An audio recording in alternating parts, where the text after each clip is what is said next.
Well, Vic, we're here at the end of a busy 2025. What's your overall assessment of how things have gone from a ground staff point of view? I think from the ground staff point of view, it was a particularly good season. We had really dry weather, which was helpful. We weren't running on with sheets every 5 minutes, and it meant that we could get onto the ground sort of pretty much whenever we needed to. So from our point of view, quite a good season, apart from obviously we didn't get the results on the pitch. So we'll have to take a little bit of blame for that. You've taken on a lot more workload this season with incorporating the women's team. How did that go, and how did your job change, I suppose, as a result of that? Actually, the games fitted in really well. Didn't really cause us any sort of problem at all. A lot of the matches were double headers, which is good from my point of view. A few extra one-day games, not really an issue. And because the weather was so good this year, we were able to cope with all of the games, and we were always ahead of the ball because we were able to get on when we needed to. And sometimes when it keeps raining, you're behind and you're trying to play catch up. Whereas this year it's been good. So from a first introduction to having those extra games, it worked very well. You've touched on the weather and the dry spells across the summer a couple of times now. How much does that make your job easier and less interruption to the game as throughout the summer? It's massive for us, absolutely massive. It's the more games we get, the more practice we have, the more time people are out there on the field, which reduces our time to be out there on the ground. So if we then lose time on top of that because of bad weather, it reduces the time that we can take to get things ready. So this year was really good for us. And I think we only lost 2 full days to rain. That was in the championship, and then we had a T20 washout as well. But apart from that, it was pretty clear. That must have, as you say, helped you prepare pitches, which scored a lot of runs, especially in the white ball games. Yeah, I think the white ball pitches this year were really good. We had, as you say, some good scores. We had some good games. Unfortunately, that one game that was called off was a televised game, which we like to have things looking as good as we can for the television, and not so good when it's pelting down with rain and they're not going to see a ball bowled. But yeah, all in all, I think white ball pitches this year were really good.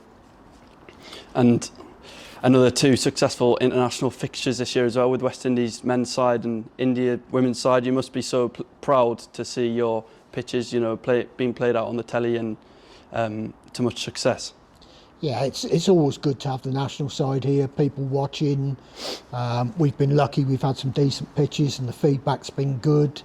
So that's always a positive. We'll always get a few comments where people aren't so happy, but no, in general, very pleased with the internationals, and long may it continue.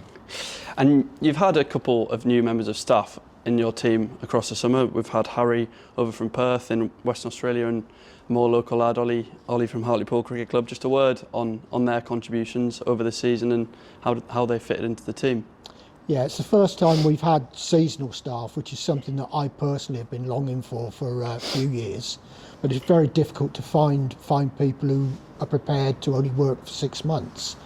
But we got Harry from Perth, first time he'd been across here, and he was really good. He fitted in really well. Took a month or so for him to bed into the team, as you'd expect. He's a young guy coming to a new place, new country, doesn't know anybody, a new team he's working with. Took a little bit of time to fit in. He was a bit quiet at first, but we soon dragged that out of him, and I think he enjoyed himself in the end. And Oliver, the local lad from Hartlepool, done a couple of years at Hartlepool. He fitted in really well here, and so it was really good. Team worked really well. And you yourself, you like a spell in the commentary box. Are we likely to see that going forward as well? It depends. I'm pretty sure the members are getting bored of me now, and they don't want to hear me spouting away on there with my the thoughts of a has-been or whatever. We need some modern guys coming in there now. But yeah, as long as I keep getting asked, I'm happy to go round there. And since the close of the 2025 season, we've seen you and your guys hard at work over the last couple of months. Just can you tell us what's been going on over the close season? Yeah, we've had a really busy period actually. We decided that we wanted to dig two of the older pitches up and completely renew them. That's a massive job really. It's a job which is too big to do in-house. So we bring contractors in to do that. They dig out with mechanical diggers down to about 400 mil and relay them. That was completed within 2.5 days. The weather was brilliant, really helped us, and they've bedded in really well.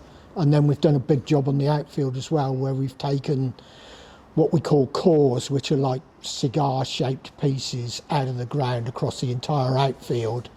We put 20 bags of grass seed on there and 90 tons of sand to go down into those holes that were made.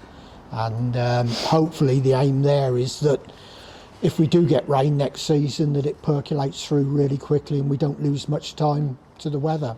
So it's been quite a hectic process, but because of the mild weather that we've had this winter, it's grown back in really well. Just on those dug up pitches, when can we kind of expect them coming into action, and what do you expect from them? What is the process behind that? Yeah, they certainly won't be used next season. They won't be used in 2026. It's a question now of them bedding in and getting the firmness established into them. In the 2027 season, I would expect towards the end of the season maybe to play a T20 or a one-day game, maybe a girls' game on them, just to see how they're going, and then hopefully get them into Championship cricket for 2028. And they are predominantly Championship pitches rather than one day. And you briefly touched on the weather over the last month or 2 months or so there. We've had quite a dry spell, and then it's been wetter over the last, say, couple of weeks, month or so. How's that affected your guys' preparation over that period? Well, I think we needed the rain. I'm a great believer in nature. When we have a dry spell, at some point it's going to turn and we're going to get a really wet spell, which we had in November. We've had a lot of rain in November.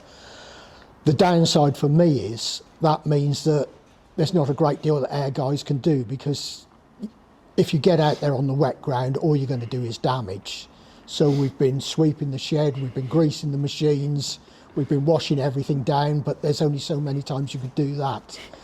People start to get a little bit bored, but they get a bit of time back. They work hard during the summer, so they get a bit of time off in the winter, and hopefully come March they'll be refreshed and ready to go again. And going forward, just before we touch on the 2026 calendar, what do you guys expect to be getting up to in the kind of January, February, March month ahead of the season? Yeah, January is always very quiet. There's not a great deal goes on during January. When we get into February, we'll start looking very dependent. Everything in this job is dependent on the weather. If we get favourable weather, it's not too wet, we'll start to get cuts in on the square, and the outfield start cutting them down. Hopefully some point during February we'll get the rollers out onto the square to spend a lot of time out there rolling, trying to get them nice and hard, get the pitches nice and hard, ready for us to start preparing pitches in March. And the fixtures for 2026 were announced last week. How's the planning going for that, and have you mapped out pitches yet, or are you in the process of doing that? Yeah, first thing looking at the fixtures, I noticed there's a lot of weekend games, which is not going to sit too well with some of the team members, but we'll get over that. In terms of pitch plan, the ECB and Sky Television want them in by mid-December. So I spent the whole day yesterday going back over. I'd already done a first draft pitch plan, which got screwed up yesterday and thrown in the bin. So I spent the whole day yesterday doing a pitch plan which has now been supplied to the ECB and to Sky. It'll probably get changed after the first game of the season, but at least we've got a plan that we can work with.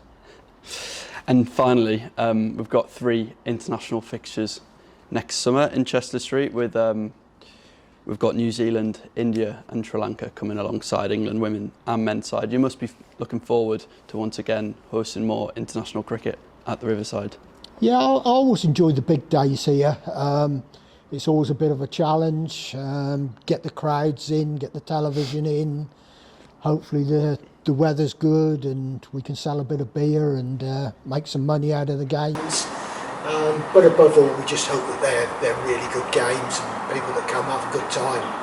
And of course, England win. It's always a good pitch if England win.